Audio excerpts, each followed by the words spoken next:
Bonjour, c'est un privilège pour moi de vous faire cours aujourd'hui sur le conducteur ohmique. Pour ceux qui ne me connaissent pas, je suis Nyongi Leslie. Alors, notre cours sera structuré comme suite. En 1, nous verrons la présentation et le symbole d'un conducteur ohmique. En 2, nous allons voir son rôle.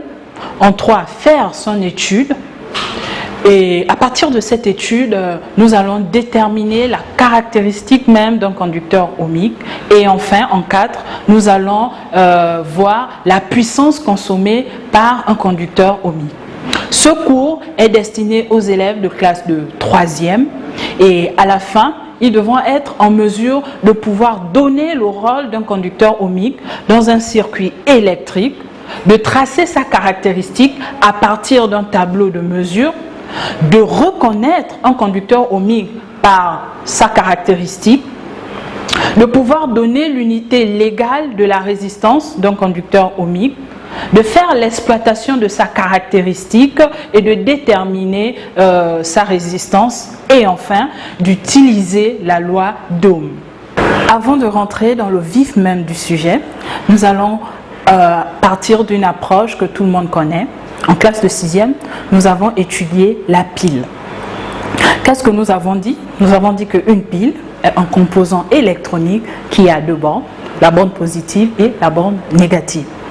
Mais ici, dans le cadre de notre conducteur ohmique, c'est également un composant électronique qui a deux bornes, mais ces bornes à elles sont identiques. Alors, pour comprendre cette notion de borne identique, nous allons retourner à la notion de la pile. La pile, en classe de 6e, nous avons vu que lorsque deux piles identiques sont montées en série et en concordance, les tensions des piles s'additionnent. Alors que lorsqu'elles sont montées en série et en opposition, les tensions pour les piles identiques, les tensions se soustraient. Donc ici, dans le cadre de notre conducteur ohmique, les bornes sont identiques.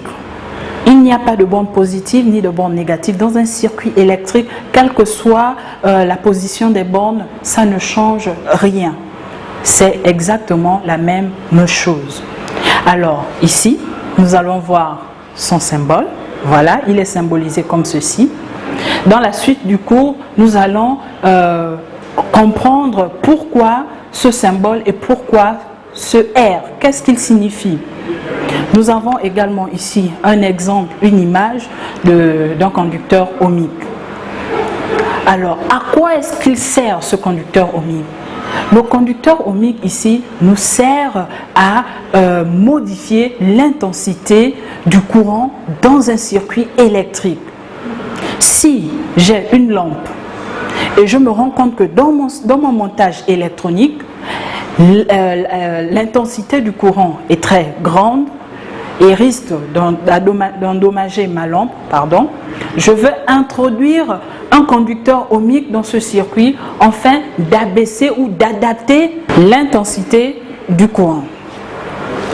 Le conducteur ohmique, je vais revenir et reprendre la définition, tout simplement, est un dipôle qui a deux bornes identiques et dont le rôle est, sa caractéristique est de s'opposer au passage du courant dans un circuit électrique.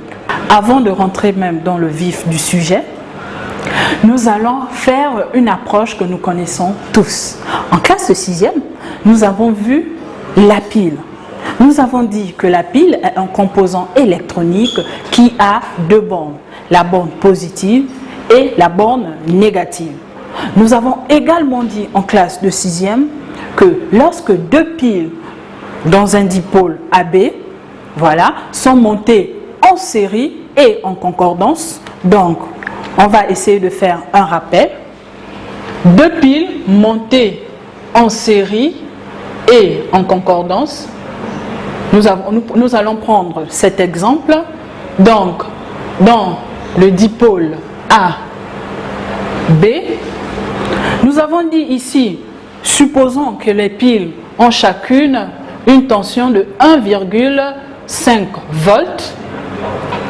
Nous avons dit ici là que la tension UAB, ici, UAB, pardon, est égale à 3 volts. Donc les tensions vont s'additionner. Et dans le cas d'un montage en série et en concordance, pour toujours le cas des piles identiques, donc dans notre dipôle toujours AB, voilà, les piles identiques toujours de 1,5 volts, la tension UAB ici sera égale à 0 volts. Donc la tension aux bornes des piles vont se soustraire. Alors de cette façon, nous allons faire maintenant notre approche avec notre conducteur ohmique. Le conducteur ohmique est également un composant électronique qui a 2 bornes. Mais à l'inverse des piles, lui, il a 2 bornes identiques. C'est-à-dire, même si nous montons 2 résistances en série, eh bien, quelle que soit la position au niveau de nos bornes, cela ne changera en rien comme dans le cas des piles. Ici, nous avons vu que la position des bornes va influencer à la fin sur la tension qui traverse le dipôle AB. Alors, dans ce cas, nous allons tout simplement définir le conducteur ohmique comme étant un composant électronique qui a 2 bornes identiques, mais en plus qui s'opposent au passage du courant électrique dans un circuit. Si nous avons par exemple une lampe, voilà, et dans le circuit électrique, l'intensité est très grande et nous voulons adapter l'intensité à la lampe, à l'intensité de à notre lampe pour qu'elle ne s'endommage pas, nous allons monter soit en série, soit en parallèle nos conducteurs ohmiques afin d'adapter au mieux ou de protéger au mieux notre charge. Ça, c'est un exemple. Et dans la suite du cours, ou dans les prochaines séances, nous allons mieux aborder cette notion de conducteur ohmique en série ou conducteur ohmique en parallèle. Donc, nous avons vu le rôle du conducteur ohmique.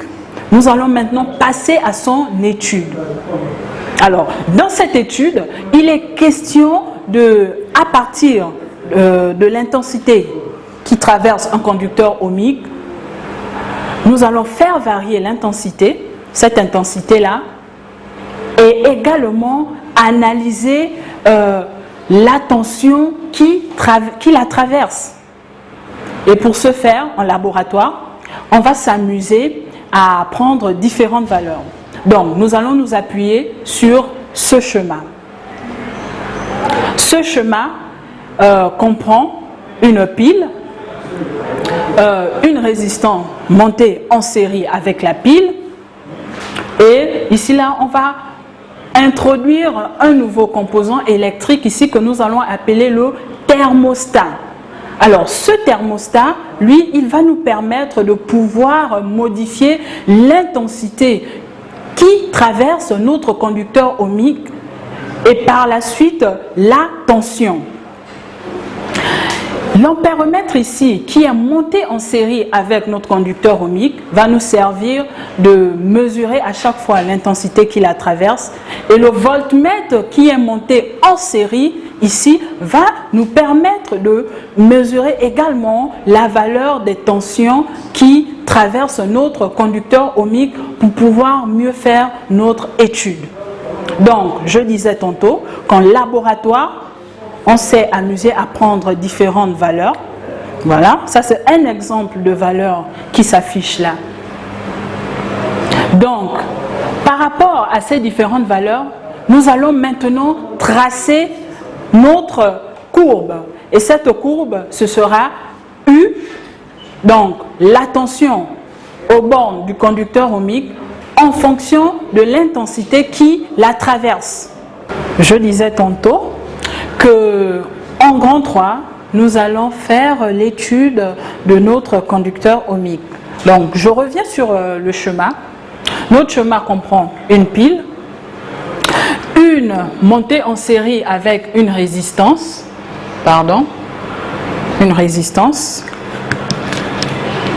et notre rhéostat ici qui va nous permettre de modifier l'intensité qui arrive au niveau de notre conducteur ohmique. L'ampéromètre ici qui est monté en série nous permet de mesurer l'intensité du courant qui traverse notre conducteur ohmique, et ce voltmètre qui est monté en parallèle va nous permettre également de mesurer la tension aux bornes de notre conducteur ohmique. Alors, ce montage-là, ce schéma est le montage qui va nous permettre d'établir la caractéristique d'un conducteur ohmique. Et je me répète qu'en laboratoire, voilà, on s'est amusé à varier l'intensité de notre conducteur ohmique de par notre rhéostat. Alors, je reviens sur le rhéostat. Le rhéostat, en réalité, c'est également un conducteur ohmique, mais sa particularité ici est qu'il a une résistance variable. Alors, dans la suite, nous allons comprendre c'est quoi une résistance variable. Mais comprenez juste que c'est un composant électronique ici qui est introduit pour pouvoir nous permettre d'avoir les différentes valeurs que nous avons obtenues ici en laboratoire. Il peut également être remplacé par un générateur variable, un générateur de tension ou de courant variable. Alors, nous avons obtenu ces valeurs et nous voulons maintenant représenter une courbe, c'est-à-dire une fonction U en fonction de I. U ici est mis pour la tension aux bornes de notre résistance et I est l'intensité qui la traverse. U ici est la tension aux bornes de notre conducteur ohmique et I est l'intensité qui la traverse. Alors, nous allons passer à la représentation ou à la représentation de la caractéristique courant-tension. Et cela va se faire de par notre tableau que nous avons obtenu en laboratoire. Nous allons représenter une courbe U, la tension aux bornes du conducteur ohmique, en fonction de I, qui est l'intensité qui traverse notre conducteur ohmique. Alors, lorsque nous représentons notre tension U en fonction de I, nous allons utiliser ce tableau. Donc, ici, lorsque la tension est nulle, nous constatons que I également est nul. Donc, nous allons le représenter par ce point. Ici, lorsque la tension est à 1 volt, donc 1 volt sur notre courbe, sur notre repère, se trouve à ce niveau, notre intensité est à 0,6 ampères. Donc, ici, nous avons 0 ampère, 0,1 ampère, donc 0, le milieu, ce sera 0,05 ampère, donc 0,6, nous pouvons estimer que c'est à ce niveau. Alors, comment est-ce que je vais faire pour représenter ce point? Je vais tracer avec des pointillés la parallèle à cet axe en passant par 1 volt, donc je trace la parallèle. C'est plus simple dans le cahier, par des pointillés. Ensuite, je vais tracer également la parallèle de cet axe qui passe par notre 0,6 ampères. Voilà. Ici, nos deux droites en pointillé se coupent ou se rencontrent en ce point. Donc ce point sera tout simplement la résultante de ces deux valeurs. Nous allons faire la même chose pour la suite, pour la suite des valeurs. De façon analogue, nous avons représenté les autres points restants dans notre repère. Alors ensuite, nous avons tracé une moyenne qui passe ou qui se rapproche le maximum des points. Ici, nous remarquons que le troisième point et l'avant-dernier point ne sont pas vraiment sur notre moyenne, mais ils ne sont pas également très éloignés de notre moyenne. Ici, notre moyenne est une droite qui passe par l'origine. Donc, cette droite-là, qui passe par l'origine, montre qu'il y a proportionnalité. Excusez-moi. Donc, ici, on a représenté la tension aux bornes de notre conducteur ohmique en fonction de l'intensité.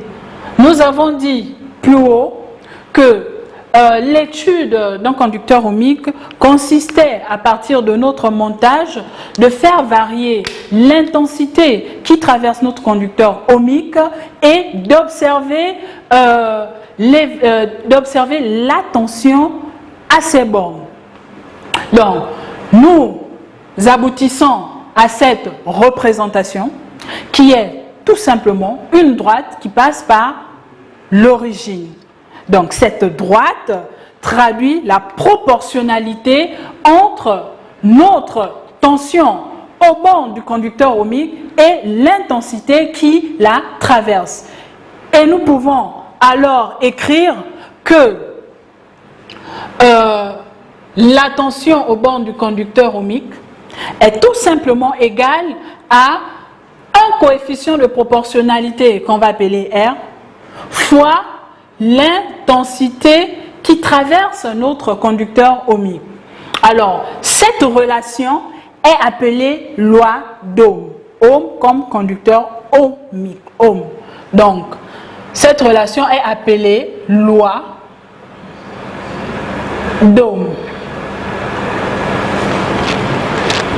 Dans le système international, U, ici, est exprimé en ampères, en volts, pardon. U est exprimé en volts, I en ampères, R sera alors exprimé en ohm. C'est une nouvelle notion. Donc, ohm, qu'on schématise comme ceci. Donc, nous venons de voir la loi d'Ohm.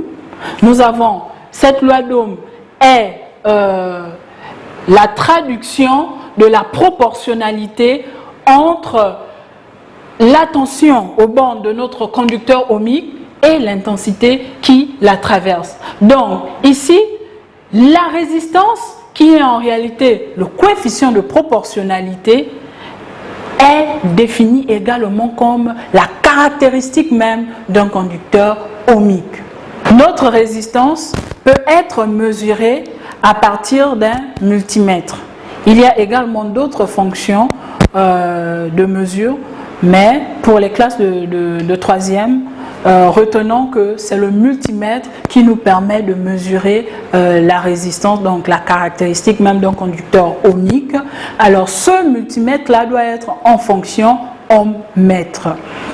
Donc nous allons maintenant aborder la dernière partie de notre cours sur la puissance consommée par un conducteur ohmique.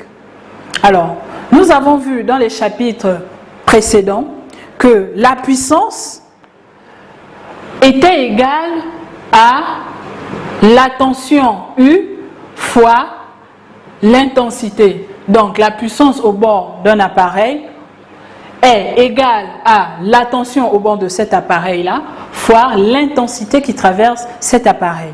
Nous avons vu ici que la tension au bord d'un conducteur ohmique est égale à R, sa résistance, fois l'intensité qui traverse ce conducteur ohmique. Donc, ici, nous allons remplacer la tension par son expression. Donc, U ici, on sait que U égale à R fois I. Donc, si nous remplaçons l'expression de U dans celle de P, nous allons réécrire que P est égal à R fois I, donc l'expression de la tension, fois I.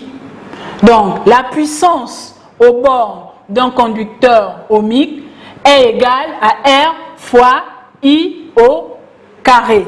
Nous venons de voir la formule de la puissance au bord d'un conducteur ohmique. Cette puissance est appelée puissance dissipée par le conducteur ohmique. Nous sommes arrivés au terme de notre cours. Nous allons maintenant passer à un exercice d'application. Exercice d'application. On considère un conducteur ohmique de résistance 5 kΩ traversé par un courant d'intensité 5 ampères. Petit 1, calculer la puissance dissipée par ce conducteur ohmique. Petit 2, calculer la tension aux bornes de ce conducteur ohmique. Petit 3, pour la même question, quelle serait la valeur de la résistance du conducteur ohmique si l'intensité du courant était de 0,5 ampères? Alors, nous allons passer à la correction. Pour répondre à la première question de notre exercice, nous allons revenir sur l'énoncé. Qu'est-ce qu'on sait? On sait que la résistance de notre conducteur ohmique ici est de 5 kΩ et que ce conducteur ohmique est traversé par une intensité de 0,2 ampères. Donc, on nous demande de calculer la puissance dissipée par ce conducteur ohmique. Petit 1, calcul de la puissance dissipée. Qu'est-ce qu'on sait? On sait que dans le cas du conducteur ohmique, la puissance dissipée, P, donc P est égale à R fois I au carré. R ici, c'est la résistance du conducteur ohmique et I, c'est l'intensité qui la traverse. Donc, nous avons R, nous avons I, nous allons tout simplement passer à l'application numérique. Donc, application numérique, abrégée à N, on va remplacer R par sa valeur, mais ici, dans le cadre de notre exercice, R est en kiloohm et I en ampères. Donc, on va devoir convertir R pour pouvoir faire le calcul de notre puissance dissipée. Donc, au lieu de 5 kiloohms, on va convertir à 5000, donc 10 puissance 3, donc 5000 ohms, fois I qui est égal à 0,2 ampères élevé au carré. Donc, tout calcul fait, nous trouvons que notre puissance dissipée ici est égale à 200 watts. Nous allons encadrer notre résultat. Nous allons ensuite passer au petit 2 de notre exercice. Ici, on nous demande de calculer la tension aux bornes du conducteur ohmique. Alors, on revient toujours aux données de notre exercice. Nous savons que la résistance du conducteur ohmique est égale à 5 kΩ et il est traversé par une intensité de 0,2 ampères. Donc ici, calcul de la tension U aux bornes du conducteur ohmique.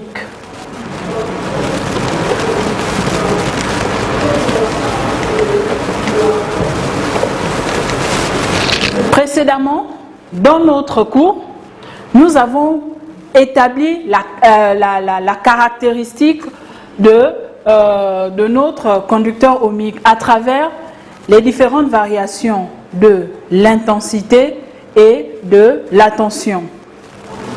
Et nous avons établi également la relation d'ohm qui s'est définie de la proportionnalité entre la tension aux bornes du conducteur ohmique et l'intensité qui la traverse.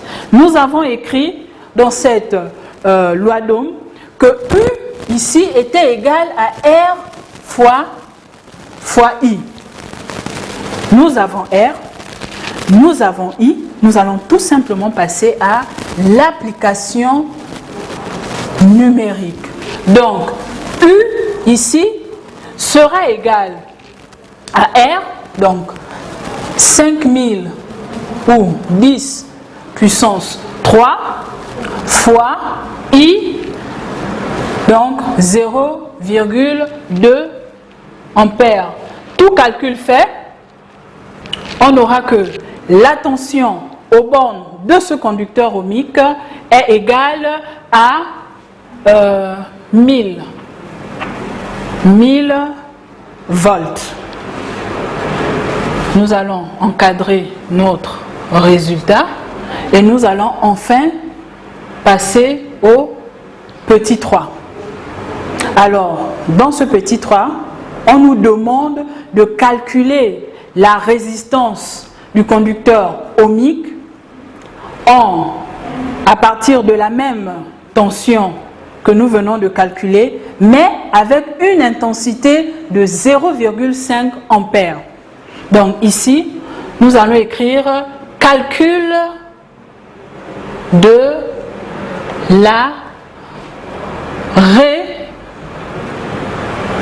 la résistance. Donc, on sait que la loi d'Ohm nous dit que U égale à R fois I. Nous avons U, nous avons I, on cherche R. Donc, à partir de cette relation, nous pouvons tirer R. Donc, R ici sera tout simplement égal à U divisé par I. Donc, nous allons passer à l'application numérique. R sera égal U, on a dit 1000 volts, donc je remplace U par son expression, divisé par 0,5 ampères.